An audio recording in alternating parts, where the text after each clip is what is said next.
Dokter Wari, sebenarnya apa sih yang dibutuhkan secara umum manusia itu kalau berkomunikasi itu biar nyambung gitu ya? Karena kalau kita bicara komunikasi efektif, seringkali kita bicara A, yang ditangkap itu B. Nah, mungkin kita perlu memahami sebenarnya sifat dasar manusia di dalam berkomunikasi itu seperti apa, Dokter Wari? Ya, Dokter Ida. Jadi sifat dasar manusia ya di dalam hubungan interpersonal ya, di dalam komunikasi. Pada dasarnya semua orang itu suka diperhatikan gitu ya, Dokter Ida ya. Sehingga nah problemnya adalah seringkali ketika kita komunikasi itu kebutuhan kita diperhatikan itu juga muncul gitu ya, Dokter Ida ya. Lawan bicara kita butuh kita perhatikan, itu adalah kebutuhannya. Tapi hati-hati bahwa kita sendiri juga punya kebutuhan yang kadang-kadang kita juga seneng ya diperhatikan. Nah, tapi kalau kita niatnya memang sebagai sebuah terapeutik komunikasi ya, kita mendukung orang, membantu orang, maka kebutuhan kita diperhatikan tadi kita turunkan dulu gitu ya, Dokter Ida ya, sehingga kita lebih fokus pada bagaimana kita memperhatikan orang yang sedang kita ajak bicara atau teman bicara kita itu. Nah, perhatian tentu saja bentuknya tidak hanya dalam bahasa verbal tentu saja ya. Bahasa non-verbal kita itu akan menunjukkan bahwa nih lo, kita nggak perlu bilang, nih lo lihat aku memperhatikan kamu gitu ya. Tidak selalu verbal yang kita butuhkan ya, tapi ketika sikap kita ya, sikap duduk kita, condong, kontak mata ya, terus kita mungkin dengan mengangguk ya, memperhatikan itu sudah menunjukkan bahwa oh aku diperhatikan, aku dimengerti. Nah, itu tuh sikap dasar di dalam komunikasi yang memang harus dia rasakan ya, harus dirasakan oleh yang sedang berkomunikasi dengan kita itu. Kemudian pada dasarnya manusia itu juga ya suka diperhatikan, suka diapresiasi, dipuji ya, Dokter Ida ya. Mungkin ketika sedang mengalami depresi, dia merasa tadi ya kognitifnya semuanya negatif itu. Rasanya tidak ada satupun orang itu yang pada diriku tuh yang bisa membanggakan orang lain. Kadang dia bilang, ayah ibu tuh nggak bangga kayak padaku, kakakku aku nggak kayak kakakku, nggak seperti adikku gitu ya. Nah, sehingga kadang-kadang apresiasi yang kita bisa, yang natural ya, jadi tidak lebay itu ya, Dokter Ida ya. Misalnya dia datang terus ketemu terus dia tampak rapi, terus kita, oh alhamdulillah hari ini kamu tampak lebih segar, senang ketemu denganmu ya. Tapi natural gitu, memang benar-benar yang kita lihat itu ya, merefleksikan apa yang kita lihat ya. Nah, itu akan membuat dia juga merasa, oh ternyata ada sisi positif nih yang aku punya gitu ya, Dokter Ida. Kemudian pada dasarnya manusia itu juga nggak suka dikritik ya, Dokter Ida ya. Dokter Ida kalau dikritik rasanya gimana, Dok? Kritiknya itu pengennya orang ngomong sesuai harapan. Yuk aku ayu gitu ya. Iya, makanya kalau menjawab tanya gitu dulu ya. Nah, jawaban jadi, jujur. Pengen dijawab apa? Ya. Jawaban jujur, apa jawaban sesuai dengan keinginan? Coba saya tanya Dokter Wari, hari ini saya seger nggak? Pertanyaan balik. Oh, seger banget, Dokter Ida. Saya nggak. Kalau ini saya tulus ini ya. Oh, tulus dengan ping-ping ya. Dengan saya nggak perlu ya. bertanya. Ya, jadi Dokter Wari juga seger hijau-hijau, kayak popon. Kayak lepet ya. Kayak lepet ya, kasih lama aja. Jadi ya, kalau misalnya ke dasar manusia.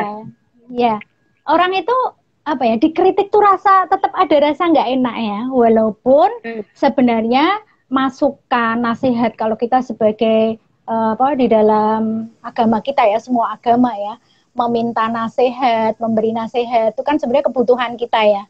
Tapi ternyata kadang-kadang mendengarkan kritikan itu tuh ada rasa, aduh gimana gitu. Sehingga ini membutuhkan satu teknik ya, bagaimana kita memberi masukan tanpa membuat orang itu merasa tidak nyaman ya Dokter Ida ya. Jadi giving feedback, memberikan feedback pada orang, tapi orang itu tidak merasa dihakimi, tidak merasa direndahkan ya.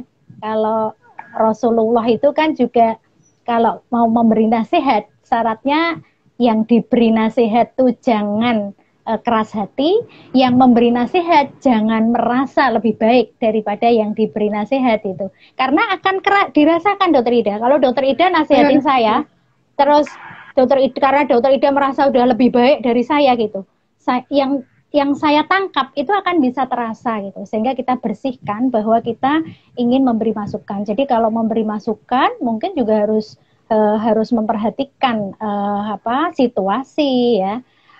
Personal ya, tidak di depan orang banyak dan sebagainya. Jadi pada dasarnya semua orang itu ada rasa nggak nyaman ya ketika mendapatkan kritikan itu menjadi modal kita di dalam berkomunikasi.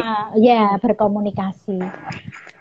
Orang juga biasanya Dokter Ida, orang itu lebih suka pada sesuatu yang persamaan ya Dokter Ida ya. Makanya kita ketika di dalam relasi itu nggak usah terlalu banyak ngutek-ngutek perbedaan gitu Dokter Ida ya. Tapi apa sih yang misalnya sama kayak yang apa bisa tuh, kita bangun gitu.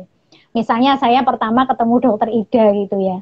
Kalau saya mau mikir perbedaan, ya banyak sekali Dokter Ida ya. Mungkin lebih banyak perbedaannya apa ya Dokter Ida ya? Iya ya. Kecuali satu yang sama, perempuan ya. Apa? Ya. Tapi kita bisa ngobrol gitu, ternyata kita dulu ngeklik nomor satu itu ketika kita cerita bahwa Bapak Ibu saya guru dan Bapak Ibu Dokter Ida juga guru ya, Bapak Dokter Ida guru ya, Bapak saya guru, iya. Dan dari situ tuh, kita itu ternyata dua-duanya anak guru gitu, dan kita berdua itu membanggakan ayah kita sebagai seorang guru gitu. Itu tuh ternyata terus jadi apa ya, dekat ya. Kalau ngomongin itu tuh rasanya nggak ada habisnya gitu, seneng gitu, merasa sama gitu. Nah, barangkali ketika kita bertemu ya, berkomunikasi dengan tadi ya orang yang sedang depresi, kita boleh memulai dari persamaan-persamaan untuk membuka komunikasi. Itu ya, sehingga ada rasa nyaman, ada rasa sama. Tapi kalau kita berangkat dari perbedaan, itu sudah membuat orang nggak nyaman dulu ya Dokter. Jadi berjarak ya, ada boundary ya. Berjarak, ya. Kadang-kadang kita perlu rekayasa ya kalau di dalam komunikasi awal itu apa ya kira-kira persamaanku ya. Persamaannya ya. Misalnya sama-sama suka makan soto gitu ya kali ya. Nah, itu cocok ya.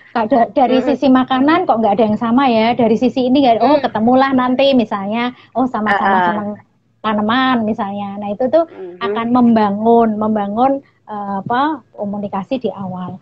Nah, kembali pada pasien depresi Dokter Ida atau orang yang sedang berada dalam fase depresi. Kemarin kita kan salah satu gejala yang dialami oleh orang depresi itu kan rasa bersalah ya Dokter Ida. Rasa bersalah, kadang merasa berdosa yang tidak terampunkan gitu. Itu dirasakan ya menjadi salah satu gejala orang yang sedang mengalami depresi. Sehingga ketika kita kemudian berkomunikasi dengan orang yang sedang berada pada kondisi depresi ini, hati-hati sekali untuk menyinggung masalah itu. Tanpa kita bilang istighfar, kamu banyak dosa, itu sudah sangat dalam di dalam pikirannya itu bahwa aku tuh orang banyak dosa, nggak terampunkan, kesalahanku banyak. Itu tuh sudah membersamai distorsi kognitifnya yang semuanya negatif tadi ya Dokter Ida. Sehingga kalau kemudian kita memberi motivasi ya, kata-kata dukungan yang menyinggung itu, kadang-kadang justru membuat dia semakin ngedrop gitu. Nah, sehingga ada rasa sensitif ya. Iya. Ya menarik sekali. Ini khusus ini ya.